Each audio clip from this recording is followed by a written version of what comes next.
we are going to be rolling back this odometer and then installing this new gauge cluster in my Geo. So the reason why I got this gauge cluster is because it has a tachometer on it, and the gauge cluster in the Geo right now doesn't have a tachometer, it just has speedometer. First step is to roll back the odometer.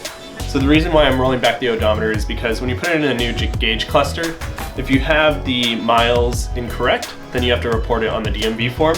So generally it's illegal to roll back your odometer, but because I'm rolling it back to the actual mileage of the car, it's totally good. So let's get on this and start opening this up.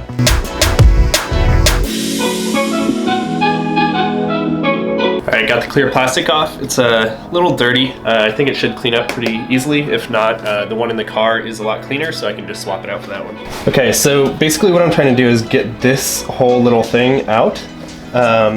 So there's some screws on the back, some screws on the front. I gotta figure out exactly which ones to take out so that I can pop this little dial out and then I can roll it back.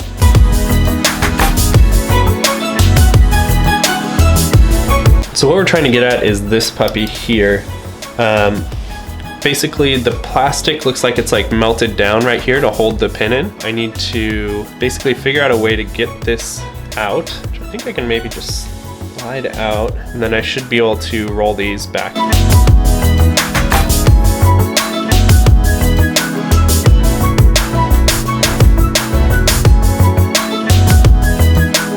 Basically I had to cut out these kind of like two top areas and then this slid in there. So I'll have to figure out a way to hold it back in there once I need to put it back in. So now let's go check the actual mileage on the Geo.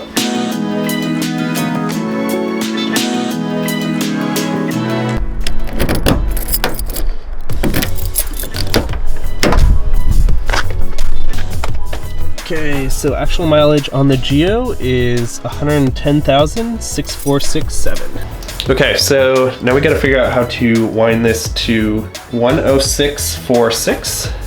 Okay, so I finally got this as a unit reading the correct odometer.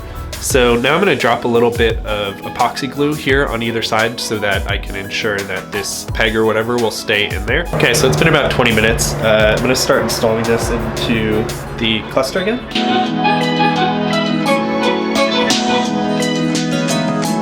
All right, got this all put back together. So let's get, I guess, the rest of the trim on it and then put it in the car and make sure everything works. Okay, so now I'm gonna need to remove my old dash, and so there's a couple screws here, and here that I need to remove, and then I should be able to figure out what to do after that.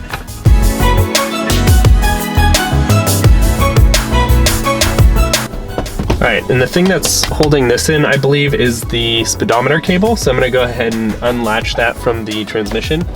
Under the hood. Okay, so got the speedometer cable unhooked from the transmission, so this should give us a little more space.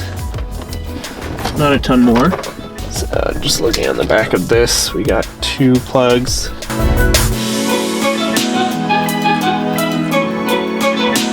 Got this completely off. Now we basically just need to plug everything back in to this new one. Connectors should all be the same. Looks like they're in slightly different positions. Yeah, should be all good. So let's get this back in.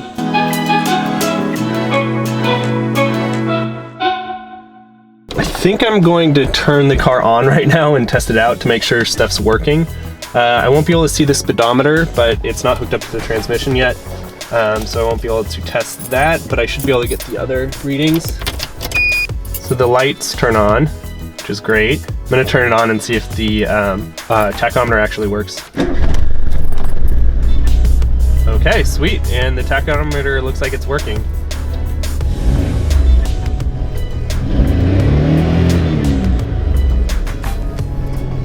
Awesome, I have never had a working tachometer in my Geo Metro.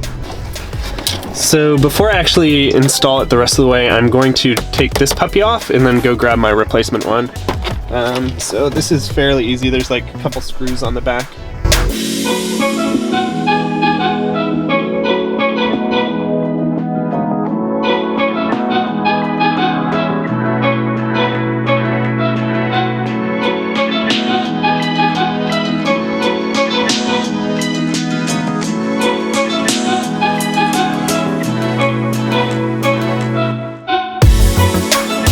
All right, so we installed the new gauge cluster with the tach, and everything's working great. Speedometer works, the odometer works, it's all increasing and stuff like that.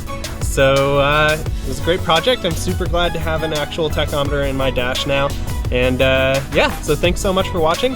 Go ahead and like and subscribe, and I'll see you next week. Bye.